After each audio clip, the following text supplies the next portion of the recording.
Quebec's provincial government is on track to lose all of its seats in 2026 after a separatist party candidate won in an Arthabaska by-election. The US State Department has warned Canada that its Online News Act undermines press freedom, despite Canada's historic respect for free speech. A new poll has found that 62% of Canadians are opposed to the idea of criminalizing speech deemed as, quote, residential school denialism. Hello Canada, it's Monday, August 18th, and this is the True North Daily Brief. I'm Isaac Lamoureux. And I'm Walid Tamtam. We've got you covered with all the news you need to know. Let's discuss the top stories of the day and the True North exclusives you won't hear anywhere else.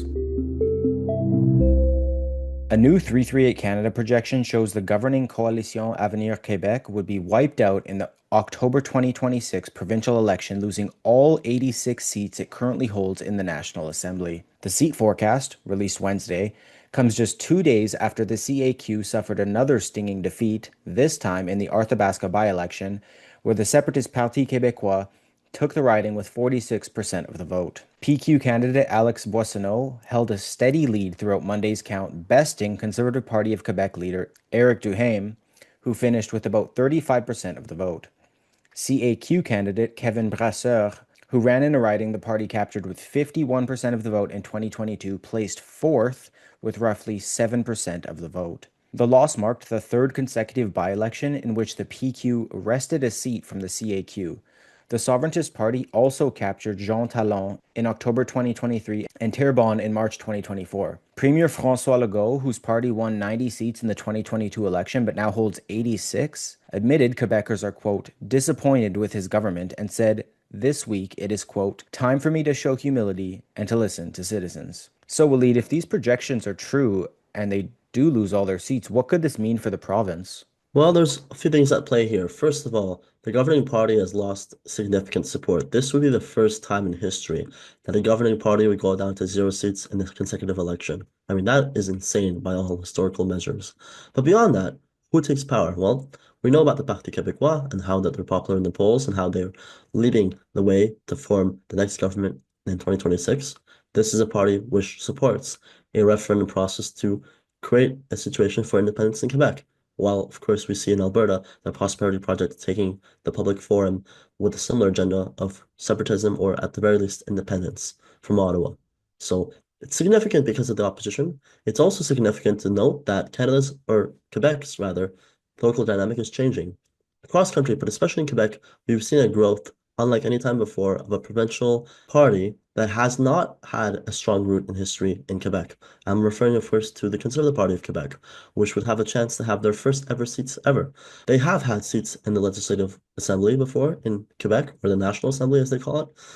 One seat that was from a defected government member, but the next election could project them winning around 8 to 9 seats, which would be the first ever seats they would win an election, including their leader, Éric Duhaime. So Conservatives could see a great growth in Quebec. The independence movement would see a formidable, strong government, and the current government would see an absolute annihilation, perhaps even greater than that of Kathleen Wynne in Ontario in 2018. The US State Department is taking aim at Canada's Online News Act in a new human rights report, warning that it undermines press freedom as hundreds of news organizations across the country have begun receiving funding under the law. The report includes the act in a section on freedom of the press, saying, quote, significant curtailments remain despite Canada generally respecting free expression.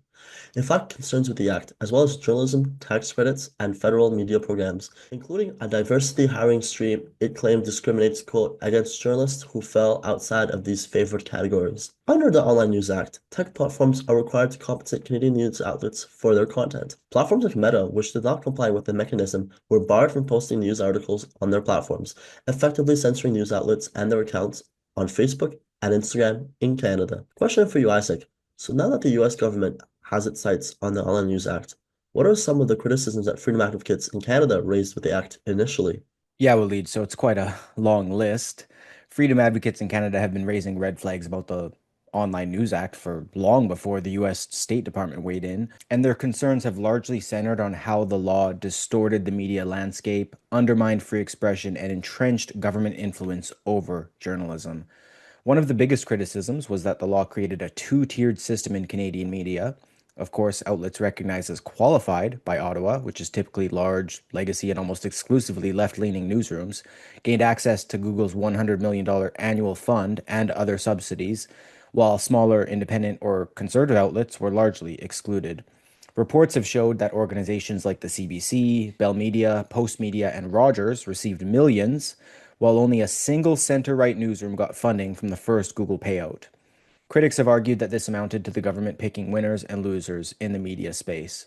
Another concern was that, of course, the act backfired on news accessibility, because as you mentioned, when Meta refused to comply, it blocked all Canadian news on Facebook and Instagram, which resulted in a sharp drop in readership. Some outlets cited losing more than 40% of their traffic, effectively silencing independent publishers who relied on social media platforms to reach audiences. Candace Malcolm, founder of True North, among others, have noted this irony that while journalists were still banned from Meta, the Liberal government quietly resumed running taxpayer-funded ads on the platform for its own political campaign. Legal experts like Michael Geist also warned that the law was poorly designed and full of contradictions. Google was given a special carve-out deal that let it avoid the binding arbitration mechanism that was supposed to be the backbone of the legislation, but in practice, that means that Google ended up paying far less than the government originally claimed the bill would deliver, while still gaining a monopoly role in deciding which newsrooms got a cut. Civil liberties groups have also chimed in, saying they're worried that, taken together with other liberal attempts at online regulation, like the Online Harms Act, the Online News Act, represented a broader push towards state control of digital speech. The Canadian Civil Liberties Association warned that these laws handed judge, jury, and executioner powers to government appointees, chilling free expression. So, freedom advocates in Canada have said that the Online News Act was less about saving journalism and more about cementing financial dependence on government approved funding streams. And they have warned that this undermines the independence of the press, restricts access to news, and is pushing Canada further down the path of censorship and media capture. 4 years after the unsubstantiated claims that hundreds of children were buried underneath a former residential school in Kamloops, BC were first made, Canadians are now pushing back on the notion of criminalizing, quote, denialism. A recent survey by the Angus Reid Institute found that 62% oppose this idea, with 36% strongly opposing it. The survey reads, quote, even among the demographic most concerned about this issue at any age and gender level, 18 to 34-year-old women, support rises to just 28%. According to the survey, among those who identify as Indigenous, 245 of whom participated in this survey, views are divided, with 42% supporting criminalizing denialism and 45% opposing it. In recent years, there have been calls to criminalize residential school denialism by classifying it as hate speech from both politicians and the First Nations Leadership Council in British Columbia. NDP MP for Winnipeg Centre, Leah Gazan, introduced Bill C-413, an act to, quote, amend the criminal code, promotion of hatred against Indigenous peoples, which passed its first reading in the House of Commons last fall. The proposed legislation is seeking a prison sentence of up to 2 years for anyone found guilty of, quote, communicating statements other than in private conversation that willfully promotes hatred against Indigenous peoples by condoning, denying, downplaying, or justifying the Indian residential school system in Canada, or by misrepresenting facts relating to it.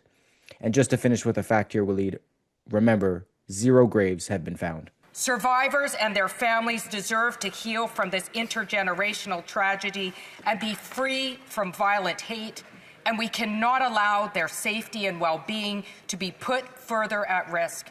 All parliamentarians must stand firm against all forms of damaging hate speech, including the denial of the tragedy of the residential schools in Canada.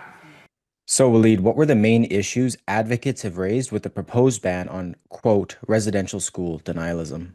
We've had coverage on the past at True North. An interview with a former political science professor at the University of Calgary, Tom Flanagan, said the bill C-413, which was the proposed NDP bill about criminalizing this last year, even though there are some qualifications in the text, these qualifications that you'd have to demonstrate in a trial. Tom Flanagan, a former political science professor at the University of Calgary, spoke to True North last year when he said that the proposed law at the time was a very grave threat to freedom of communication in Canada.